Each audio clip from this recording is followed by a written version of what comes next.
پاکستان کی تاریخ کا ایک اہم دن جب بھارت کی جانب سے ایٹمی دھماکوں کے جواب میں 28 مئی 1998 کو پاکستان نے صوبہ بلوچستان کے ضلع چاغی کے مقام پر 5 کامیاب ایٹمی دھماکے کیے۔ اس دن کو یوم تکبیر کے نام سے موسوم کیا گیا۔ بھارت اپنے قیام سے ہی جنوبی ایشیا کا تھانے دار بننے کے خواب دیکھتا رہا ہے۔ عددی اعتبار سے دنیا کی تیسری بڑی زمینی فوج، چوتھی بڑی فضائیہ اور 5ویں بڑی بحریہ رکھنے والا ملک 1974 میں ہی ایٹمی تجربہ کر کے خطے میں ایٹمی اسلحے کی دوڑ شروع کر چکا تھا۔ مجبوراً پاکستان کو بھی اپنے دفاع کے لیے اس دوڑ میں شامل ہونا پڑا۔ پاکستان نے 28 مئی 1998 کو چاغی کے پہاڑوں میں 5 دھماکے کیے۔ جمعرات کا دن تھا اور سپہر 3:40 پر یکے بعد دیگرے 5 ایٹمی دھماکے کر کے پاکستان نے ہمسایہ اور دشمن ملک بھارت کی برتری کا غرور خاک میں ملا دیا۔ اس کے ساتھ ہی پاکستان ایٹمی قوت رکھنے والا دنیا کا 7واں اور عالم اسلام کا پہلا ملک بن گیا۔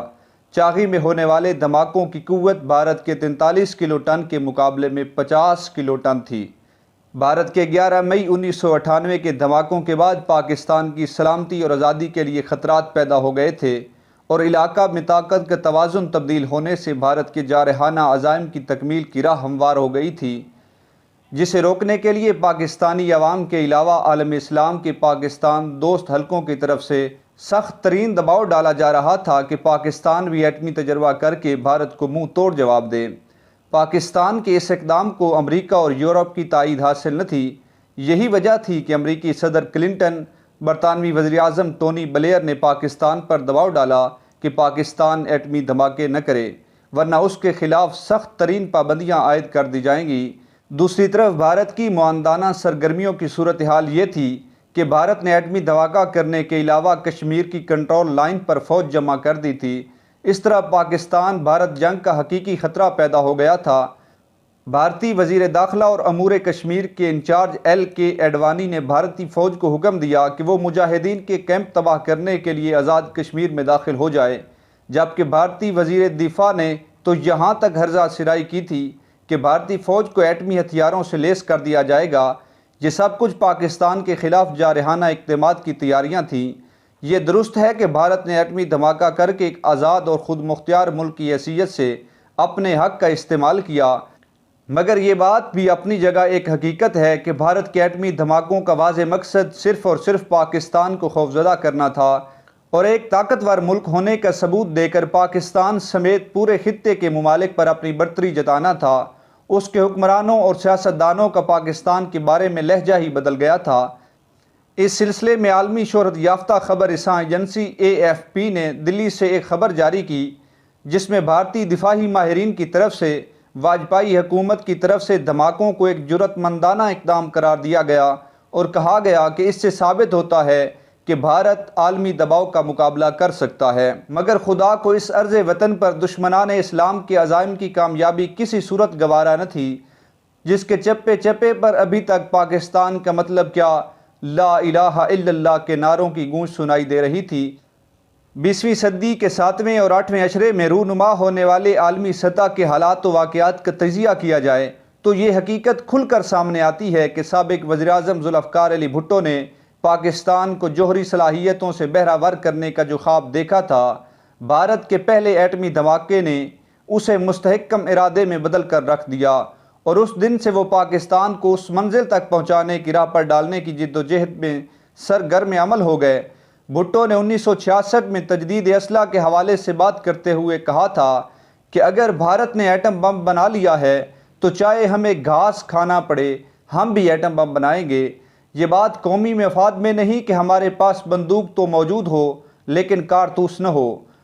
ذوالفقار علی بھٹو نے 1973 سے فرانس کی ایک فرم اور حکومت سے ری پروسیسنگ پلانٹ کے حصول کے بارے میں مذاکرات شروع کر رکھے تھے۔ بھارت کے ایٹمی دھماکے کے بعد ملک کے بعض سائنسدانوں کو بلا کر انہوں نے بھارتی سائنسدانوں کے آگے نکل جانے کا احساس دلایا۔ اس وقت ایٹمی توانائی کمیشن کے سربراہ خود بھٹو تھے۔ اس کا چارج انہوں نے 31 دسمبر 1971 کو خود سنبھالا تھا۔ فرانس سے ری پروسیسنگ پلانٹ کی خرید کے معاہدے کی تمام شرائط کو تسلیم کرنے کے بعد سب سے بڑا مسئلہ $300 ملین کے اس منصوبے کے لیے سرمایہ کا حصول تھا، لیبیا، سعودی عرب، متحدہ عرب امارات، کویت اور عراق کی طرف سے بھرپور مالی معاونت کی پیشکش کی گئی۔ انہوں نے غلام اسحاق خان، آغا شاہی، عزیز احمد اور منیر احمد کو خصوصی مشن پر ان ممالک بھیجا۔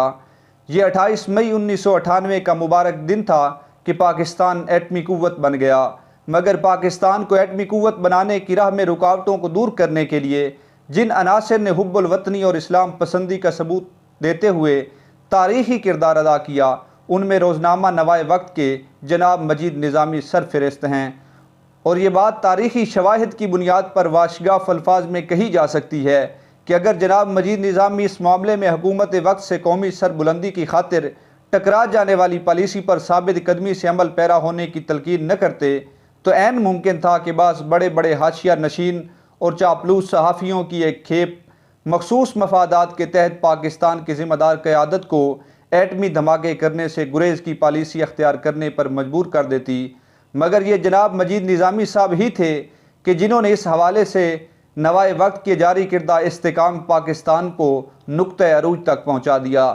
21 مئی 1998 کو وزیراعظم نواز شریف نے وزیراعظم ہاؤس اسلام آباد میں صحافیوں سے ملاقات کی۔ اس ملاقات میں وزیراعظم اور قومی اخبارات کے صحافیوں کے مابین بھارت کے ایٹمی دھماکوں کے جواب میں ایٹمی دھماکہ کرنے کے حوالے سے تفصیلی تبادلہ خیال ہوا۔ دوران گفتگو دھماکہ کرنے کی صورت میں تمام ممکنہ پابندیوں اور ان کے نتیجے میں ملک کی غریب عوام کی اقتصادی مشکلات میں مزید اضافے کے حوالے سے بھی گفتگو ہوئی۔ بعض صحافیوں نے دبے لفظوں میں ایٹمی دھماکے کرنے کی مخالفت کی۔ ایسے ماحول میں واحد آواز نوائے وقت کے چیف ایڈیٹر جناب مجید نظامی کی تھی، جنہوں نے بڑی جرأت کے ساتھ وزیراعظم کے سامنے قومی امنگوں کی ترجمانی کی۔ انہوں نے صاف صاف لفظوں میں وزیراعظم کو مخاطب کرتے ہوئے کہا، میاں صاحب آپ ایٹمی دھماکہ کرو ورنہ عوام آپ کا دھماکہ کر دیں گے۔ جناب مجید نظامی صاحب نے یہ بھی کہا کہ آپ ایسے موڑ پر کھڑے ہیں جہاں آپ کو دوہری وارننگ کا سامنا ہے۔ اگر دھماکہ کرتے ہیں تو ممکن ہے امریکہ آپ کا دھماکہ کر دے، مگر قومی اور ملکی سالمیت اس امر کی متقاضی ہے کہ آپ ایٹمی دھماکہ کریں۔ اس کے بعد جناب مجید نظامی نے 22 مئی 1998 میں اپنے اداریے میں لکھا کہ پاکستان کی گو مگو پالیسی کی وجہ سے بھارت اور مغربی دنیا کو اس وقت تک پاکستان کی صلاحیت کے بارے میں یقین نہیں آ سکتا جب تک تجربہ کر کے ہم بتا نہیں دیتے کہ ہماری ایٹمی صلاحیت بھارت سے کس قدر زیادہ اور ترقی یافتہ ہے۔ نیوز ویک نے تو کھل کر کہہ دیا تھا کہ پاکستان نے ایٹمی دھماکہ نہ کیا تو اس کی صلاحیت مشکوک سمجھی جائے گی، مگر دوسروں کا بھی یہی خیال نظر آتا تھا۔ ممکن ہے کہ یہ لکھ کر دھماکہ کروانا چاہتے ہوں۔ امریکی حکومت نے 27 مئی کی رات کو اسلام آباد میں متعین ایک شخص کو وزیراعظم ہاؤس بھیجا، جنہوں نے وزیراعظم نواز شریف کو صدر کلنٹن کا اہم پیغام اور بعض تجاویز پیش کیں، جبکہ اسی روز CNN کی واشنگٹن سے ٹیلی کاسٹ ہونے والی ایک خبر کو اخبارات نے نمایاں طور پر شائع کیا۔ اس خبر کی سرخی یہ تھی کہ پاکستان نے دھماکہ کرنے کے لیے ایٹم بم زیر زمین پہنچا دیے ہیں، دھماکہ کسی بھی وقت ہو سکتا ہے۔ 28 مئی 1998 کو ڈاکٹر عبدالقدیر خان کی نگرانی اور دوسرے قومی سیاستدانوں کی مائیت میں جب میاں نواز شریف نے ایٹمی دھماکے کیے تو پورا ملک خوشی و مسرت سے جھوم اٹھا۔ عوام نے شکرانے کے نوافل ادا کیے۔ امریکہ نے وزیراعظم نواز شریف کو ایٹمی دھماکے کرنے سے روکنے کے لیے اپنی کوششیں آخری وقت تک جاری رکھیں، مگر وزیر اعظم نواز شریف نے ملکی سالمیت اور خود مختاری پر کسی قسم کی سودے بازی کرنے سے انکار کر دیا۔ دھماکہ کرنے کے بعد وزیراعظم نواز شریف نے ریڈیو اور ٹیلی ویژن پر اپنی تاریخی تقریر کی اور انہوں نے بجا طور پر یہ بات کہی کہ ہم نے بھارت کا حساب بے باک کر دیا۔ بزدل دشمن ایٹمی شب خون نہیں مار سکتا۔ دفاعی پابندیاں لگیں تو پاکستان ایٹمی طاقت بن گیا، اقتصادی پابندیاں لگیں تو بھی سرخ رو ہوں گے۔ ایٹمی دھماکے کے فوراً بعد وزیراعظم میاں نواز شریف نے جناب مجید نظامی کو ٹیلی فون پر مبارکباد دی اور انہیں نشان پاکستان دینے کا اعلان کیا۔ جناب مجید نظامی نے پوچھا، مجھے یہ اعزاز کیوں دیا جا رہا ہے؟ تو وزیراعظم نے کہا، ایٹم بم بنانے پر ڈاکٹر عبدالقدیر خان کو اور ایٹمی دھماکے کروانے پر آپ کو نشان پاکستان کا اعزاز دیا جا رہا ہے۔